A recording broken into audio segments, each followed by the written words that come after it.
So I don't make a lot of bath bombs because, quite frankly, I don't sell a lot of bath bombs. But the people who do try my bath bombs say that they're excellent.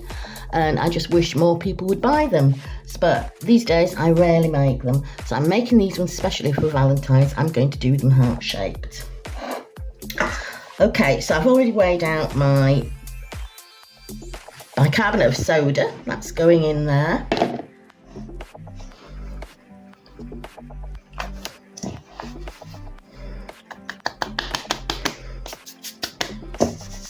And to that,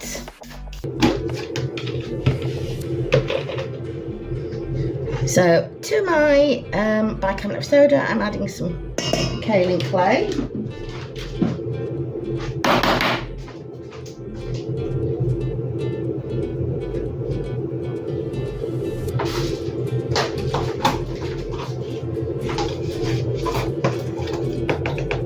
Adding just a little bit of cream of tartar.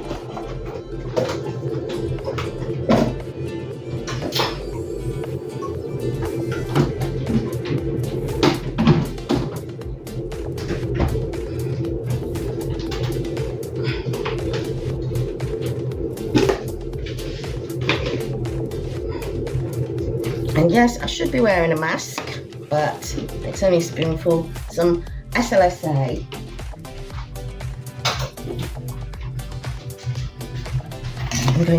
I'm not giving you the recipe for this because this is my personal recipe. I don't know, excuse me. It took me quite a number of tries to get bath bombs right when I first started making them. They are notoriously difficult, especially in a humid country like the UK. We're an island, it rains a lot, we're surrounded by sea, it is very humid here, all year round. And really it was only when I purchased a dehumidifier that my bath bombs really started to work. The dehumidifier, I just need to keep it on 24/7 whilst they're setting. So I've got my main ingredients in there. I'll add the citric acid later because I don't want it to activate really quickly before I've moulded it. I was thinking of just doing these plain white. I'm going to fragrance them with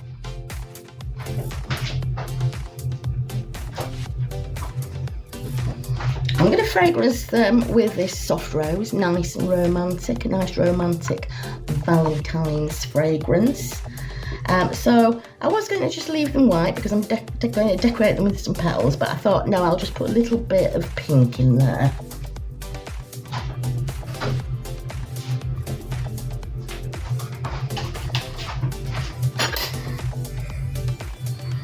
So I'm adding some pink in. I really don't want it to be too pink. That may not be enough, but we'll see. And I'm just going to mix that in with my dry mixture first of all. Now, when I'm mixing this, I am going to use my hand mixer. And the reason for that is that usually I massage it through, which I prefer doing. I think I get a better result doing it that way, but we've all got our own methods and what works for us. I find that massaging it through, it works for me. However, I've got a problem with this wrist at the moment, so I just think to take pressure off the wrist, I'm just going to use the hand mixer. Move that over a little bit so you can actually see it. That doesn't look very pink, but I find when I add the wet ingredients into it, the colour, it brings out the colour a little bit more. And I do only really want a soft pink. Should I add any more? I'm just going to add a tiny bit more into that, but I really don't want to overdo it with the pink.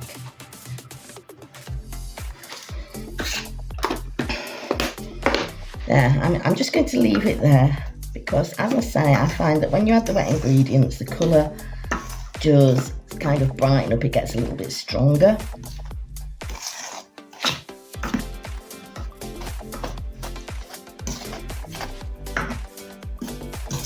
Have I got any bath bomb tips? Well, again, that's really hard to say because we all find our own ways of doing things, and if you've watched videos about making bath bombs before, everyone will say it depends where you live, what the weather's like on the day, and those things are absolutely true. It really does.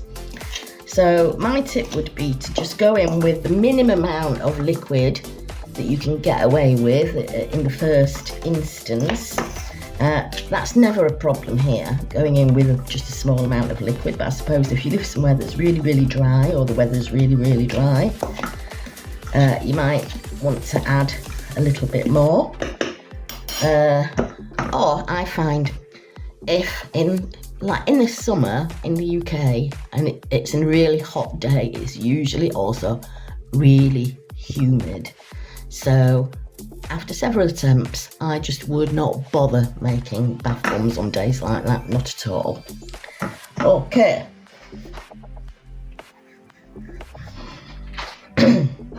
So I've already mixed up my liquid ingredients except for the water that I'm going to put in. So in here I have some avocado oil. I've got some Polysorbate 80 to stop the colour from sticking to the side of the bath and from the oil making it really slippy. And I've also got fragrance oil, and I'm just going to pop that into there. And then what I like to do is I'll scoop up some of the powder and just stir it around with a spoon or a knife or whatever I'm using, and get that in so I'm not wasting any of that fragrance. Okay.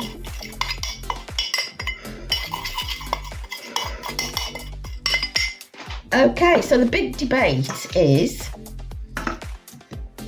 the big debate with people is, do you use alcohol to kind of bind the mixture, or do you use witch hazel, or do you use water? Well, to tell you the truth, I've never used witch hazel. I've never tried it. I have tried alcohol, and I found that makes my bath bombs really, really crumbly. I personally think it needs that little bit of water in it, especially because it's got the clay in it there and the cream of tartar, to kind of wet those a little bit so that they really stick together. So I usually use just 2 teaspoons of water to begin with. So this is a dessert spoon. I think there's 2 or 3 teaspoons there. I'll try that because sometimes I do end up adding more. It's not particularly humid today, so I'm just going to use 1 level dessert spoon of water, and I'll just like sprinkle it in there and then start mixing.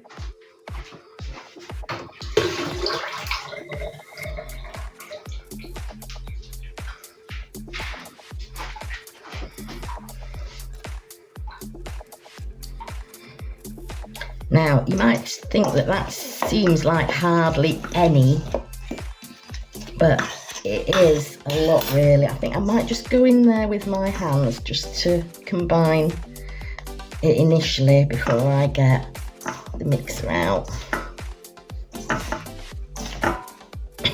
Can you see how that's much pinker now that I've added the wet ingredients? In fact, I'm glad I didn't add any more in. Okay, I'm going to get my mixer out and just mix that in for a few minutes to make sure it's all nicely blended. That's my hand movement for blended.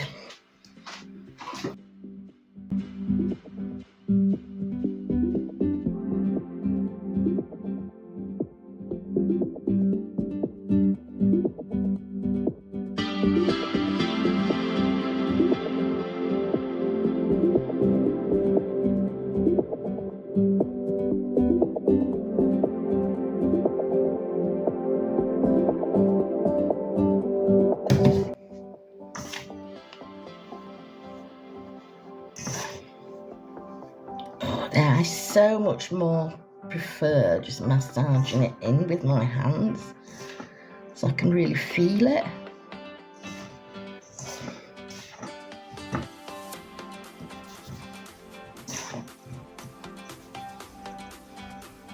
Kind of do it like that, just to make sure that every little bit of the powder is kind of saturated with the fragrance and the polysorbate and the oil. Let me check this out. That looks fine, actually. Yeah, that's absolutely fine. Okay. So the next step is to add in the citric acid, which I've also weighed out previously.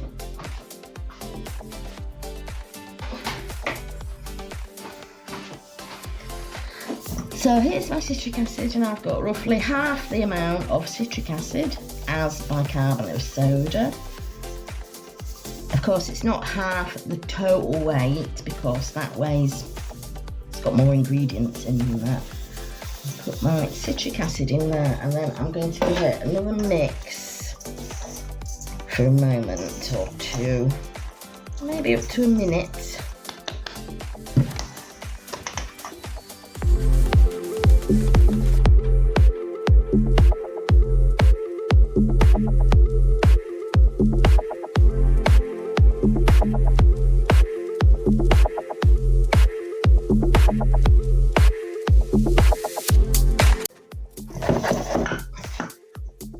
Okay.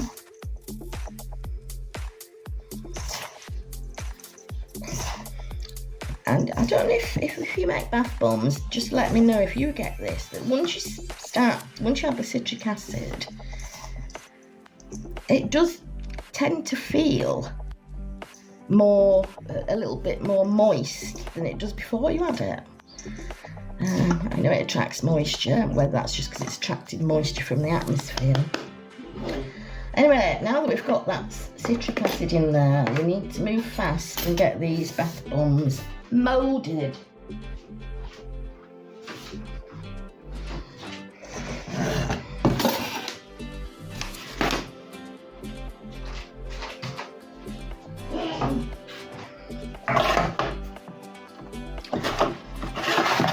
Where do I want to put that? Let's put it this way. Okay, so here I've got a tray, and just over the tray I've placed this silicone mat, and I've got this heart-shaped mould.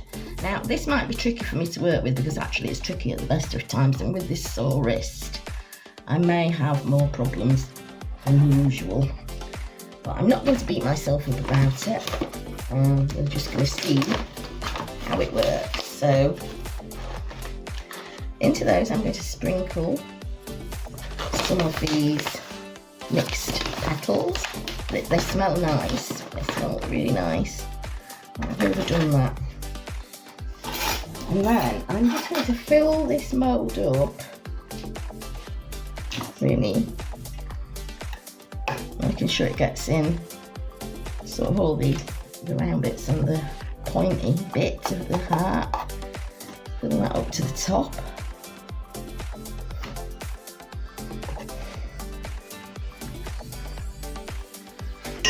And then I've got this push down lid, I don't know what you'd call it.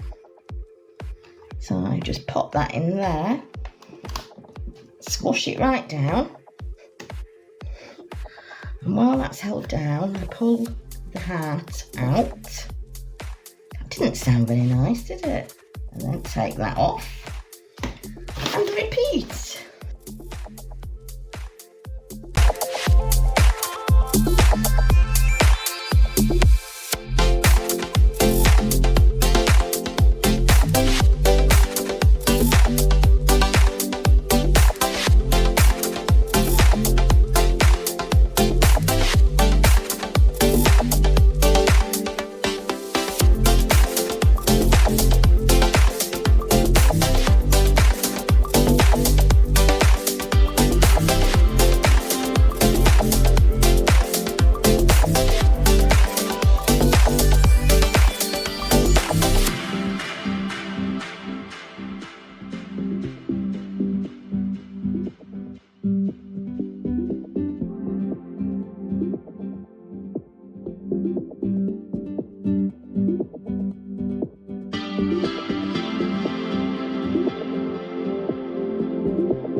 last one. I actually prefer using this type of mould. I actually like round bath bombs best of all, but I find there's a lot more waste with this. I find that there's much less waste. So this is the last one. So I'll put in what I have left here. And there should be enough. And then I'll take them off to my dehumidifying room to dry out. And once they've all nicely dried out, I will come back and show you the finished result. These moulds, I think they're for baking actually. I don't think they're for making bath bombs, but I saw them and thought I'll give those a go. And I think they work really well. I mean, you can make them different thicknesses too. I have trouble with those pressed things because of the arthritis in my fingers. It is a hindrance, it really does it. I just can't press, but here I can use my whole hand to press down instead of just my fingers, which really hurt. Anyway, enough, I'm sick of going on about that. So right, that's the last one. If this messes up now, everything's gone so smoothly. There. Off we go. So off they go to my dehumidifying room, which is upstairs. So I just hope I don't fall down the stairs on way. And that has happened before, not falling down. I've tripped a little bit and the bath bombs have just gone all powder all over the floor, which is an absolute pain to clean up. But yeah, I'm going to take those off to be dehumidified, and then when they're done, I'll show you what they look like. I'm back with my bath bombs. It's been a couple of days. Let me go that way. It's been a couple of days that they've been drying. So there we go. So now really it's just time to wrap them and shrink wrap them, blah blah blah blah blah. I'm going to market tomorrow. Not sure whether I'm going to take these, but I need to wrap them to keep them, or to stop them from getting, I need to wrap them to just stop them from getting kind of chipped. They chip quite easily to bath bombs and I want them to look good, so I'm just going to wrap these. This is my heat sealing machine thing, and I'm going to put them in these cellophane bags. I don't have any cellophane, I've just discovered, but I do have these, so I'm going to pop them in these and seal them up.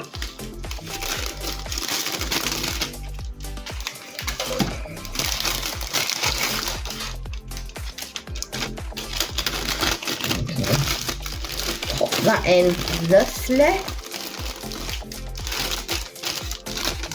do think I need to just kind of turn that around a little bit. That way, maybe.